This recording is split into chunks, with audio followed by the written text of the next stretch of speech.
Today we are going to do another sublimation tutorial. We are going to learn how to do puzzles. Very exciting. So these are ones I got from Amazon, and I just wanted to show you before I opened it what it looks like when you get these in.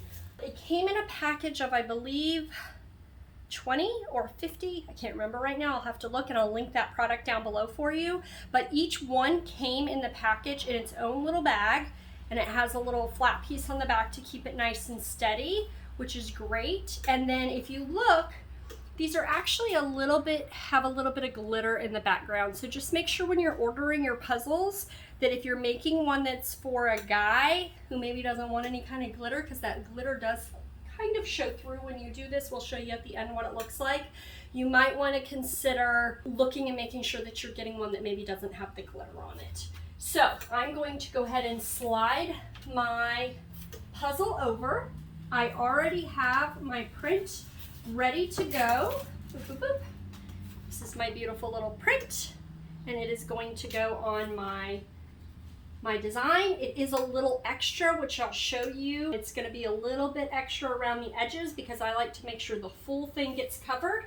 But before we start, the first thing we need to do is we need to pre-press our puzzle, because the cardboard, the MDF material, does retain moisture. So just like your shirts, you want to make sure that you're pre-pressing so that once you put your design on, you're getting the best coverage possible. I have my butcher paper below, my butcher paper on top. Now I won't have to change these out after pre-pressing, since I don't actually have a design on there yet. I'm just pressing for a couple seconds. I need to screw in my thing again because my heat press is starting to get loose.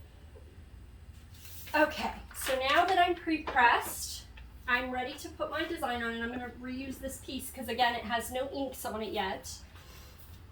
Now, I'm keeping my puzzle together, obviously, because you want your design to look, as even as possible.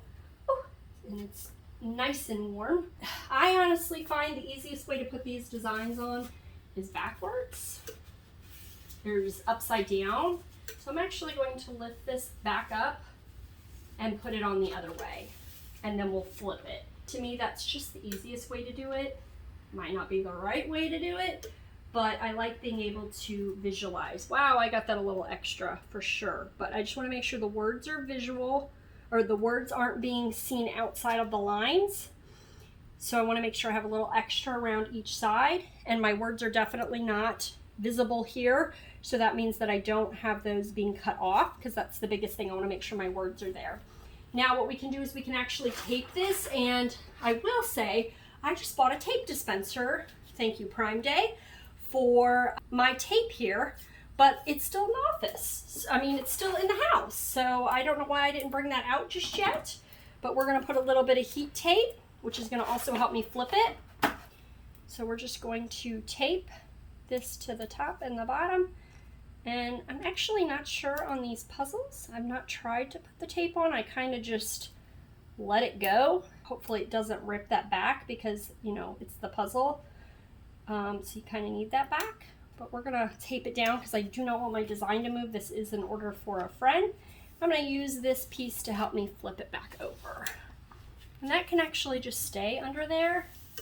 My heat press is pretty hot, so it definitely is already kind of, if I don't get any movement from that. And we're going to put our butcher paper on it. We're going to slide over. You want medium pressure, 385 for 60 seconds. We're going to go ahead and let that go. Now, some people do 400 for 60 seconds. Some people do 370 for 60 seconds. But most people agree 60 seconds. It's the temperature that varies, and it really just depends on your heat press and what works best for your press. So I do 385, 60 seconds, wait for my countdown to go down, and then we'll lift up, and it will be warm. I do have some heat gloves. They're actually in the dryer because I let my kiddos pick up the grass off the floor or the ground the other day, and they got my gloves all dirty. So they're in the dryer, but normally I would have my heat gloves so that I make sure I don't burn my fingers. I have done that quite a few times. So we want to make sure that you're not getting burnt, not getting hurt, be safe, And here we go, 3, 2, 1, beep. And we're gonna gently swing that away. And the paper came with it, whee! And again, we do not reuse. I can see the blue outline on that from the puzzle and what was left. So we're gonna slide that out. You can definitely see that that sublimation did go through, because I can see the design definitely is a little less in the areas where the puzzle is there. Oh! And we're just gonna, oh! Okay, so bad thing about taping it, note to self, I know you really should tape things down to help keep them from moving, but man, that tape is a pain when you try to take it off. It ends up making things much harder, in my opinion. But I want to teach you guys how to do it the right way. You want to make sure that you're not letting your design move, because then you'll be sad, because then you've wasted something. You'll have ghosting and things like that. So maybe a little bit of a pain to take it off, but worth it in the end, because it keeps you from having a design that is ghosted. Boop, done. And see, there's your design. Yes, it will look like it might have a little bit of ink left. You can definitely see where it pressed into the puzzle pieces, which is kind of cool looking. And there we go. I'm gonna lift this up with that back cardboard piece. Turned out beautiful. Let the relaxation begin. Happy retirement. And that came out perfect. A beautiful image. That's gonna be a really fun puzzle to put together. And what I do is I then just, once it cools down, I will actually take it apart and I will put it in a little box that I got from the Dollar Tree. I'll print out a picture of the design, laminate the picture, and glue it to the top of the box. And then there you go, you have a perfect little gift to hand out. I'll put a picture of that when I'm done with it here below. So hopefully that's showing up right now. Ta-da! And makes perfect little gift no matter what the occasion might be. You could put full photos on these, you could put a collage of photos, anything that you would like to have. You can get different sizes. This is the smaller size. I actually have a bigger one that I offer as well. And they make perfect gifts. All right, guys, so what we're going to do now is we are going to put our puzzle together into our little gift box and put the image on top so they know how they are going to put the puzzle together. So what I did is I just printed out the picture. It does look a little bit different, but don't worry about that. They basically just need to see like what they're trying to build so they know like where the text is and things like that. The colors on the Sublimation printer are a little more vibrant. And whereas my regular printer that I just printed this out on a piece of paper, I don't have those color settings the same. So maybe something to think about in the future, but for now I think it's just fine.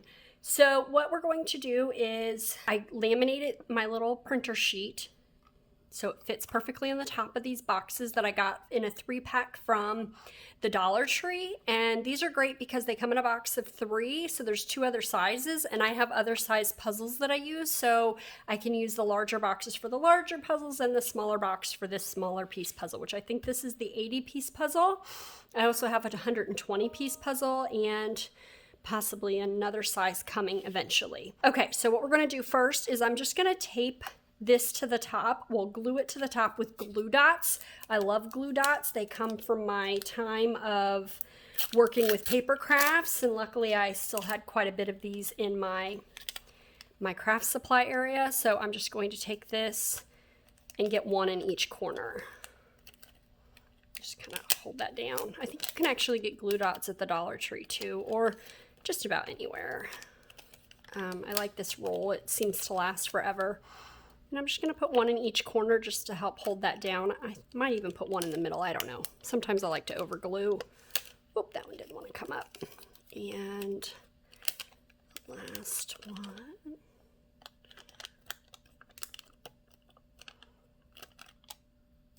Ah, beautiful. Okay, so yeah, I might put 1 in the middle because my laminator kind of made that bow a little bit. I'm just going to put 1 more on it because, again, I'd rather be overly done than not done enough and that bow kind of come up. There we go. Okay, so I'm going to take this and I'm just going to put it evenly on this box. Now, if you don't like the kind of iridescent look of these boxes, they come, again, in a 3-pack from the Dollar Tree, but if you go to Hobby Lobby, they have just plain white boxes that only come in a 2-pack, and they're like $1.44 or something like that. And then you have the 2 different sizes, but I do kind of like the Dollar Tree. I mean, they're $1, unless it's for a guy. I guess maybe then I would try to get white boxes or another color. I think the Dollar Tree actually had some other colors as well. Now the fun part, we get to actually break up our puzzle. Because, of course, you don't want to give it to them already put together. That's just not cool. They have to work for it, right? So now you're just going to break your puzzle up however you would break up your puzzle when you are doing puzzles with your family, sitting around the coffee table, the kitchen table, whatever. You're just going to kind of break it up. Sometimes just kind of break all that up. And just try to be careful because you don't want to break your puzzle, and then just start putting your pieces in your box.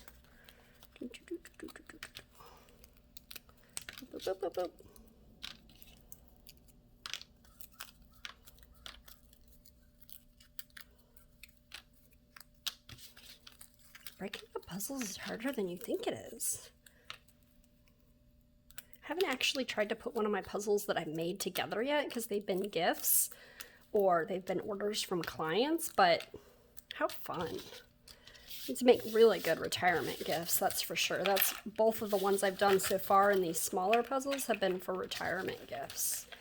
So, but how fun would these be to do like a proposal for someone? I have some heart ones I'm thinking about getting, and how cute would that be to give that to your significant other for Valentine's Day or for an anniversary, and they put the puzzle together and it's like, will you marry me? Maybe I just have it on the brain because I've been with my significant other for over 5 years and there's still no ring on the finger. So I think that would be a really cute idea. And you put your box on, got your puzzle, ta-da, and there you go. These make super awesome gifts. Pretty easy to do, not super expensive to buy the pieces. And again, they just make really great gifts for people no matter the occasion. You can get different sizes, you can get different shapes. I will link where I got mine down below. I actually got my puzzles off of Amazon because the company I normally order my sublimation blanks from, they were out of stock of just the regular. So I made sure I checked all the reviews on the ones I bought on Amazon. You got to be really careful when you purchase things off Amazon for sublimation because they might say they're sublimatable, but then it turns out they don't sublimate at all because they don't have that right polyester coating on top of them to allow them to take that sublimation ink.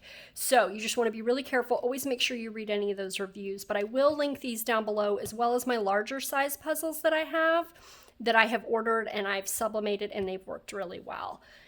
And that's all. There you go. So hopefully this video was helpful for you. If so, don't forget to give it a thumbs up and don't forget to hit that subscribe button down below so that you can be notified when I post my next video. Thanks for stopping by my channel. Bye!